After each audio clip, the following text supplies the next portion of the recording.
Managing really hot franchises can be difficult for game publishers. When the sales start rolling in, there's always an initial knee-jerk reaction to start creating more games based on the license to make as much money as possible.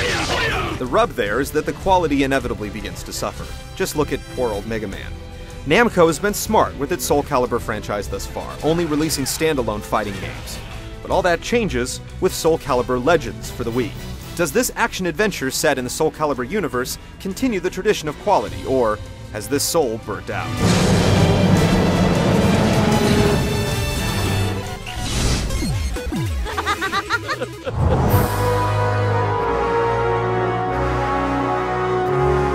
Soul Calibur Legends is primarily about two blades, Soul Calibur and Soul Edge, that have thrust an entire civilization into war. Siegfried has Soul Edge, a magical weapon that has lost most of its power. Soul Calibur is in the hands of Barbaros, an evil sultan who wants to overrun the empire Siegfried's father died to protect. To save the empire, Siegfried must find and collect shards of Soul Edge that will restore its power, giving him the ability to defeat Barbaros.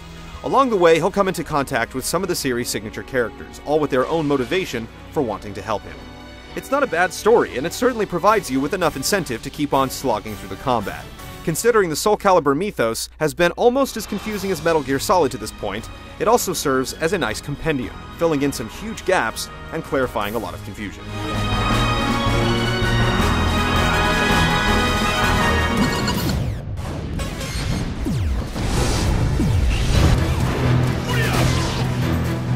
If you like a straightforward approach to video game design, then Legends certainly won't disappoint. 90% of the levels have no branching paths whatsoever, and you're forced to run a gauntlet where you have to kill every monster before magical barriers disappear, letting you move on. There are 7 different characters that eventually become unlocked as you play, and each has its own strengths and weaknesses. Siegfried, the main character, is slow yet powerful. Sophicia is quick and agile, yet her attacks are much weaker.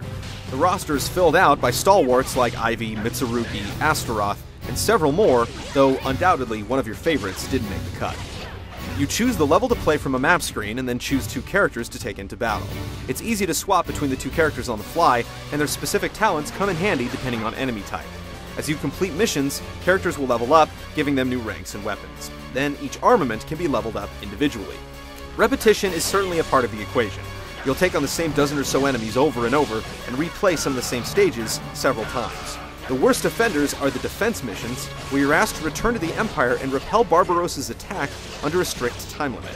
These pop up far too frequently and never deviate from the same pattern. The single-player quest takes around 10 hours to complete, and there are offline cooperative and head-to-head options which give the game some staying power.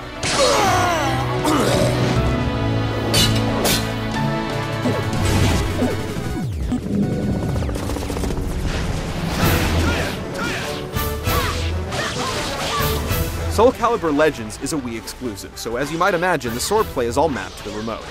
Outwardly, it may seem like the combat system is limited. This is only half true. There is actually quite a bit of depth to it, but accessing it is both difficult and relatively pointless.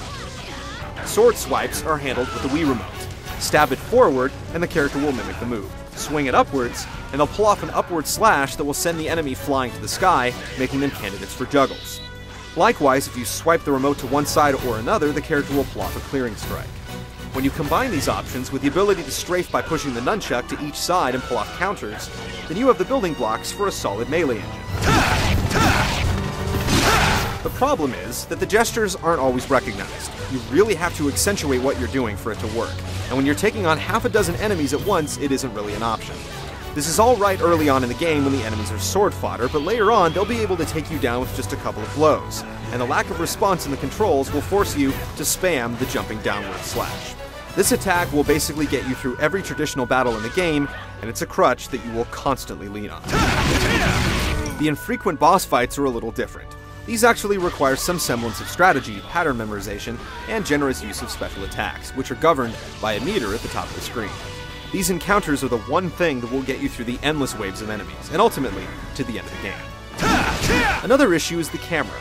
You don't have any control over it whatsoever, which is generally fine if you're just going straight through a level, but attempt to circle back to pick up unused health, and it'll go into a conniption. It's also slow following the characters, resulting in surprises around some corners. The camera also adds to the difficulties with combat because it's impossible to keep track of all the enemies in any given scenario. Soul Calibur Legends has all the tools to make for an impressive action RPG, but the execution makes many of the features pointless. The combat system has some decent depth, but it's practically impossible to make use of it. The camera works fine as long as you're going in the direction the game thinks you should be. After a couple of hours, you'll learn to work around the limitations, which means you'll use the same attack over and over until the last enemy falls.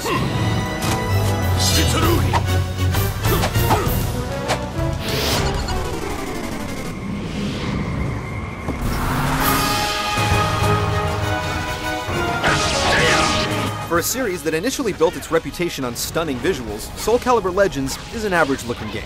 The majority of the polygon budget has been spent on the characters, resulting in smooth facial features and fairly articulate animation. The problem is that this has come at the expense of the rest of the game. Levels are basically barren tunnels with a barrel or two to hide health and special attack replenishing items. The enemies aren't much more convincing and look even worse when going through their choice of 2 or 3 animations. The bosses transcend the mediocrity and are undoubtedly the visual highlight of the game. The story is initially told through some fairly impressive cutscenes, but the longer you play the game, the more they give way to static art with plenty of text to read. The voice acting is generally strong, though some of the writing is laughable. We will hold them off for 2 months, with our very lives. The music fits right in with the franchise's aesthetic, with booming orchestral pieces that complement the action nicely.